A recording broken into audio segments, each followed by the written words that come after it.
Di sini saya akan menjelaskan tentang apa sih itu diaspora. Diaspora merupakan perpindahan suatu kelompok individu dari negara asal ke negara tujuan dikarenakan berbagai faktor. Yang pertama, yang salah satunya ada faktor ekonomi, perang, politik, budaya, dan yang lainnya. Nah, setelah definisi saya akan menjelaskan tentang secara singkat diaspora atau migrasi ini. Diaspora itu sudah ada di zaman Yunani kuno, tetapi tujuannya berbeda dengan zaman modern sekarang. Di zaman Yunani kuno itu untuk ekspansi wilayah, terus tentang keamanan, untuk mencari sumber daya pakan. Terus kalau di zaman sekarang itu untuk mencari lapangan pekerjaan, terus pendidikan yang lebih tinggi dan lebih bagus kualitasnya. Faktor yang pendorong tentang diaspora ini begitu banyak, seperti politik, ekonomi, sosial, budaya, pasca perang. Kalau perang ini contohnya itu ada di Ukraina dan Rusia.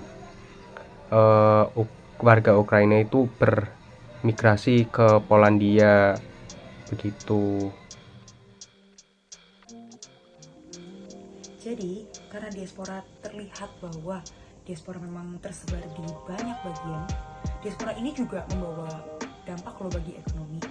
Jadi, tidak hanya dalam pembukaan bisnis dan peluang investasi saja, tapi diaspora ini juga mereka itu memberikan remitansi. Remitansi adalah di mana diaspora ini memberikan uang untuk negara asalnya, di mana remitansi ini cukup memberikan peran yang signifikan, di mana itu tuh masuk ke salah satu sistem pembayaran dan juga masuk ke neraca pembayaran dan juga neraca perdagangan internasional yang nantinya juga akan memperkuat kurs dari nilai rupiah itu sendiri. Dan kita bisa lihat bahwa di tahun 2021 ada 586,4 miliar dari total remitansi dunia, yang termasuk itu hal yang sangat besar terhadap perdagangan internasional, dalam ekonomi internasional. Ditambah juga dalam diaspora ini para diaspora ini cukup memberikan kontribusi terhadap negara-negara homeland mereka, jadi negara-negara asal mereka, karena mereka cukup memberikan sumbangan secara devisa yang akhirnya membantu untuk pembangunan negara asal mereka.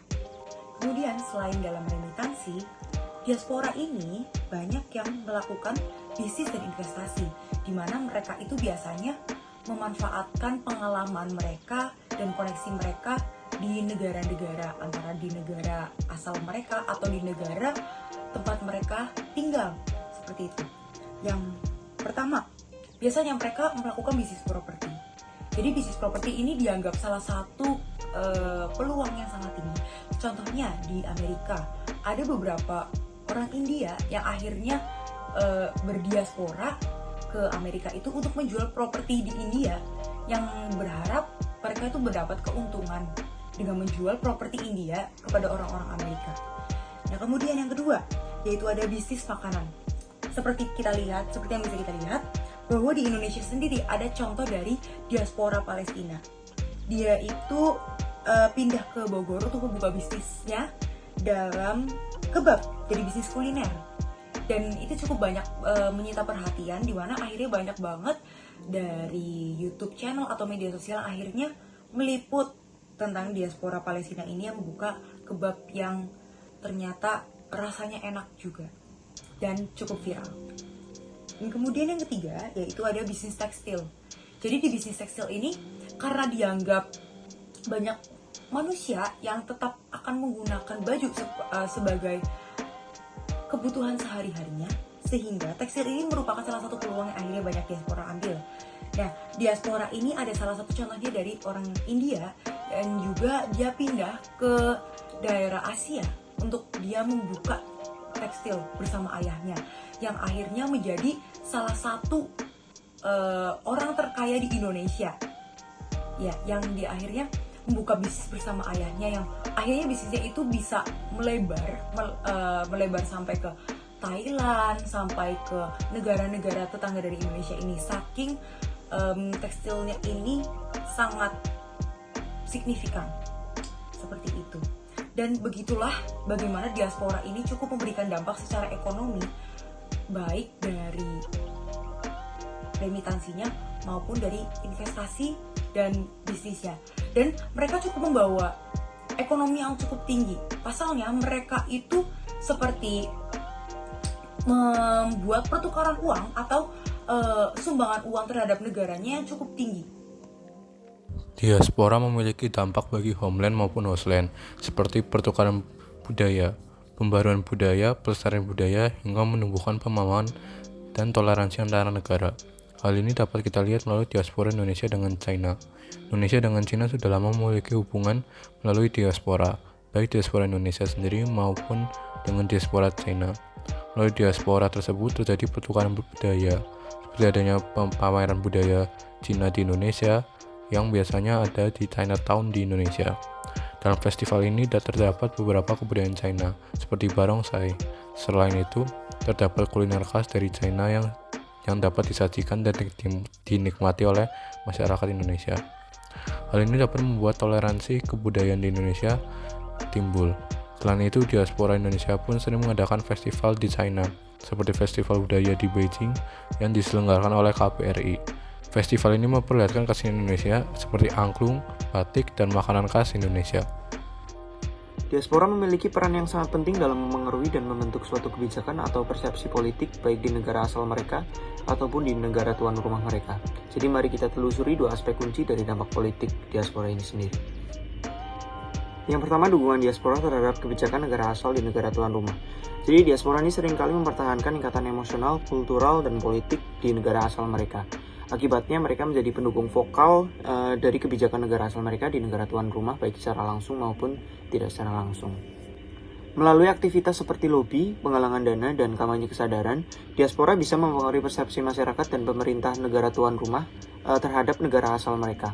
Misalnya, diaspora Armenia di Amerika Serikat telah lama mendukung pengakuan genosida Armenia yang telah mempengaruhi kebijakan luar negeri Amerika Serikat terhadap isu tersebut. Hal ini bisa menjadi pedang bermata dua karena di satu sisi diaspora ini bisa menguntungkan negara asal dengan mendapatkan dukungan atau bantuan dari negara tuan rumah, tetapi di sisi lain diaspora ini juga bisa menimbulkan ketegangan diplomatik jika ada pandangan atau tindakan dari diaspora ini yang bertentangan dengan negara tuan rumah. Yang kedua, ada peran diaspora dalam diplomasi tangan bawah. Diplomasi tangan bawah ini mengacu pada interaksi langsung antara individu atau kelompok dari negara yang berbeda tanpa adanya campur tangan pemerintah. Diaspora dengan posisi unik mereka sebagai jembatan antara dua budaya atau dua negara ini seringkali berfungsi sebagai mediator, komunikator, dan pemberi informasi. Mereka bisa memfasilitasi pertukaran budaya, pemahaman bersama, dan kerjasama antar negara.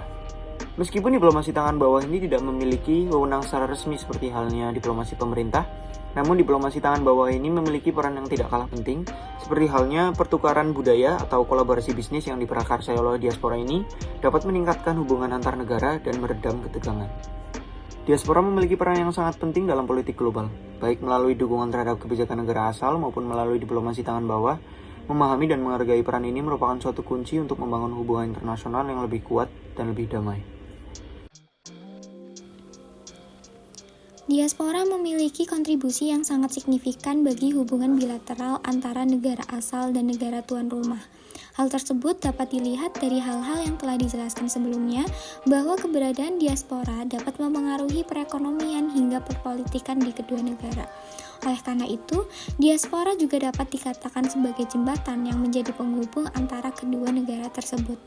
Agar potensi diaspora dapat terus membawa manfaat yang baik bagi hubungan bilateral antara negara asal dan negara tuan rumah, maka terdapat hal-hal yang perlu dilakukan, seperti membentuk organisasi atau forum untuk memfasilitasi pertukaran informasi, pengalaman, dan ide, mengembangkan program beasiswa, memudahkan pengiriman uang ke keluarga mereka di negara asal, memanfaatkan koneksi politik dan budaya untuk mempromosikan kepentingan negara asal di tingkat internasional, menyediakan dukungan dan perlindungan bagi anggota diaspora yang mungkin menghadapi masalah atau tantangan di negara tempat mereka tinggal, dan memfasilitasi hak suara dan partisipasi politik mereka. Pemanfaatan diaspora tersebut pastinya juga memerlukan kerjasama antara pemerintah, sektor swasta, masyarakat sipil, dan anggota diaspora itu sendiri. Dengan pendekatan yang holistik dan berkelanjutan, diaspora dapat menjadi mitra penting dalam pembangunan ekonomi, sosial, dan politik negara asal mereka.